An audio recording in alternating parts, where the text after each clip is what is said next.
ஒரு காலம் இருந்தது, ஒரு குறிப்பிட்ட ஆடை என்பது குறிப்பிட்ட நிலைக்கு இருக்கும் அப்படின்னு சொல்லிட்டு நம்ம பார்த்தோம்.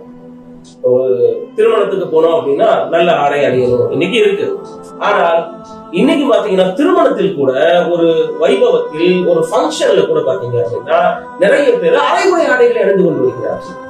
இன்னைக்கு பார்ட்டி அப்படின்னு சொல்றான், ஃபங்க்ஷன் அப்படிங்கிறான்.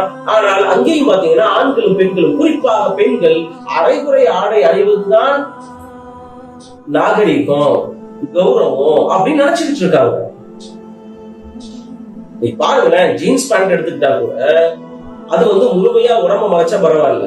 நீங்க கிழிஞ்ச ஜீன்ஸ் வாங்கிட்டு வரோம் மனுஷன் 3000 ரூபாய் 4000 ரூபாய் காசு கொடுத்து கிழிந்த ஜீன்ஸ். நம்ம துணி கிழிந்து இருந்தால் அது துருகி கூடாது.